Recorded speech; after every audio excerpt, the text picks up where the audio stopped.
তোমরা আমাকে অনেকে বলছিলা ভ্যান টফ সমীকরণ একদমই বুঝো না, ভ্যান টফ সমীকরণের গ্রাফগুলা কিভাবে হয় তাও বুঝো না। আমাকে একটা কুইক ভিডিও দিতে বলছিলা যেখানে তোমাকে আমি ভ্যান টফ সমীকরণ একদম ইজি ওয়েতে বুঝাই দিব। এই ভিডিওতে কয়েক মিনিটে আমি ভ্যান টফ সমীকরণ থেকে যা যা আসে, যা যা মনে রাখা লাগবে, কুইক একটা রিভিউ দিয়ে দিব। গ্রাফগুলা ইজিলি তুমি বুঝতে পারবা। চল আমরা দেখি, প্রথমেই দেখি ভ্যান টফ সমীকরণটা কি। দেখো ভ্যান টফ সমীকরণ হচ্ছে log kp is equals to minus del a is divided by 2.303r into 1/t plus C. এটা হচ্ছে লগের ভার্সন। লগ ছাড়া এটা লনের ভার্সনেও হয়। লনের ভার্সন যখন তুমি নিবা তখন লন হবে এবং এই যে 2.303 এই পার্টটা হবে না।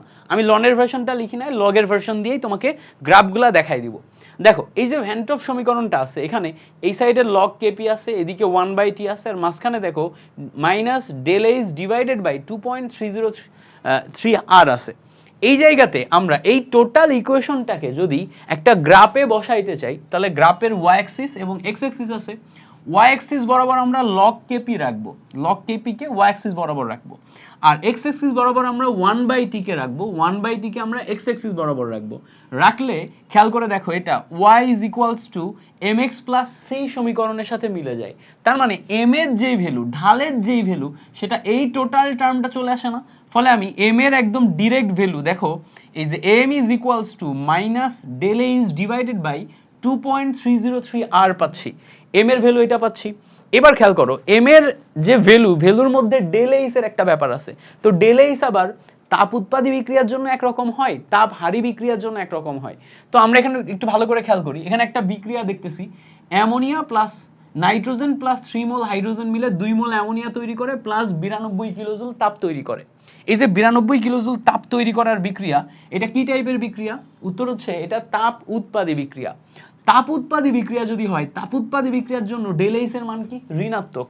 তার মানে আমি যখন তাপ উৎপাদী বিক্রিয়ার জন্য গ্রাফ আঁকবো, তাপ উৎপাদী বিক্রিয়ার জন্য মানে এই বিক্রিয়াটার জন্য যখন আমি গ্রাফ আঁকবো, এই বিক্রিয়ার জন্য গ্রাফে ডেল এইচ এর মান ঋণাত্মক হবে।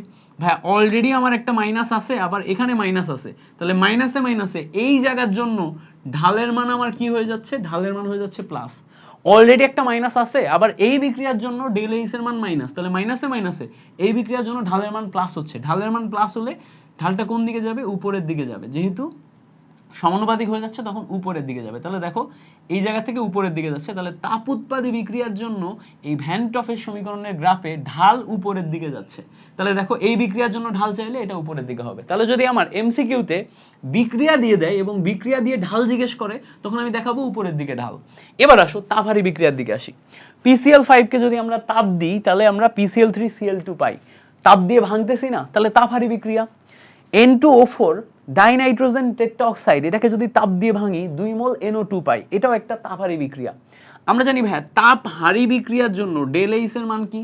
তাপহারী বিক্রিয়ার জন্য ডেল এইচ এর মান পজিটিভ। যখন আমরা বাইরে থেকে তাপ দিব, তখন বাইরে থেকে তাপ দিলে সেই জায়গাতে ডেল এইচ এর মান পজিটিভ। এখন এই জায়গায় যদি ডেল এইচ এর মান পজিটিভ হয়, তাহলে এই যে ঢালের মান, এখানে ডেল এইচ এর মান পজিটিভ বসালে দেখো পজিটিভ নেগেটিভ মিলে নেগেটিভ হয়। তার মানে এই জায়গাতে আমার ঢালের ভ্যালু হবে নেগেটিভ। ঢালের ভ্যালু নেগেটিভ হওয়া মানে ঢাল গ্র্যাজুয়ালি নিচের দিকে যাবে। ঢাল গ্র্যাজুয়ালি কোন দিকে যাবে? নিচের দিকে যাবে। তাহলে এটা তাপহারী বিক্রিয়া। তাপহারী বিক্রিয়ার জন্য ঢাল নিচের দিকে যাচ্ছে। তাহলে লগ কেপি বনাম 1/t এর তাপহারী বিক্রিয়ার ঢাল হচ্ছে নিচের দিকে যায়, আর তাপ উৎপাদী বিক্রিয়ার ঢাল উপরের দিকে যায়। এটা টোটালি ডিপেন্ড করতেছে এম এর চিহ্ন কি হবে, পজিটিভ হবে না নেগেটিভ হবে তার উপর। তাহলে আমরা তাপ উৎপাদীর জন্য ট্রায়াল করে দেখলাম, তাপ হারির জন্য ট্রায়াল করে দেখলাম। এবার অনেক ক্ষেত্রে এখান থেকে তোমার এক টাইপের কোশ্চেন দিবে যে লগ কেপি ভার্সেস 1/t লেখচিত্রে ঢালের মান 100 কেলভিন, ডেল এইচ এর মান কত? ডেল এইচ এর মান এত জুল পার মোল, ঢালের মান কত? এরকম একটা দেয়া থাকলে আরেকটার মান বের করতে বলতে পারে। এখন তুমি বলবা ভাই এখানে আর আছে, আর এর ভ্যালু কিসে বসাবো? দেখো যেহেতু আমরা ডেল এইচ এর মান এটা এসআই ইউনিটে বসাই, জুল পার মোল, তাহলে আমাদের আর এর মানও জুল পার মোলেই হবে। তার মানে 8.314 জুল পার মোল পার কেলভিন এই এককে বসাতে হবে। তাহলে তুমি এই জিনিসটা বসাবা।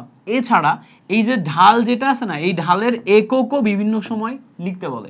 খেয়াল করো উপরে ডেল এইচ আছে, ডেল এইচ এর মান হচ্ছে জুল পার মোল, নিচে আর আছে, আর এর মান হচ্ছে জুল পার মোল পার কেলভিন। তো জুল পার মোল কেটে যায়, পার কেলভিন উপরে যে কেলভিন আসে। তার মানে ঢালের যে একক সেটা হচ্ছে আমরা কেলভিন পাই। ঢালের একক কি পাই? কেলভিন পাই। তাহলে এটাও আমাদের পরীক্ষায় এমসিকিউতে দিয়ে দিতে পারে। আমাদের ভ্যান টপ সমীকরণ থেকে গ্রাফ থেকে যা যা লাগবে ইচ অ্যান্ড এভরিথিং আমরা মোটামুটি দেখে ফেলছি। এই জিনিসপত্রগুলো মনে রাখবা, পরীক্ষায় আসলে এগুলাই আসবে ইনশাল্লাহ। এগুলো আসলে তুমি যেন পারো এই দোয়া করি। ভিডিওটা শেয়ার করে রেখে দিবা যাতে পরীক্ষার হলে ঢোকার আগে আরেকবার একটা কুইক রিভিউ দেখে নিয়ে যাইতে পারো। পরীক্ষার হলে ঢোকার আগে কুইক রিভিউ দেখবা। আর যদি এই সমস্ত শর্ট ট্রিক ভিডিওগুলোর একটা পিডিএফ চাও তাহলে আমাকে একটু কমেন্টে জানাও, ইনশাল্লাহ আমি সবগুলা ট্রিক ভিডিওর একটা পিডিএফ, এই সব স্লাইডগুলোর একটা পিডিএফ তোমাদের দিয়ে দিব। এগুলা পরীক্ষার হলে ঢোকার আগে একটু দেখে যাবে, এগুলো হচ্ছে গুরুত্বপূর্ণ টপিক, এগুলো তোমার প্রচুর কাজে লাগবে। Thank you so much for watching this video.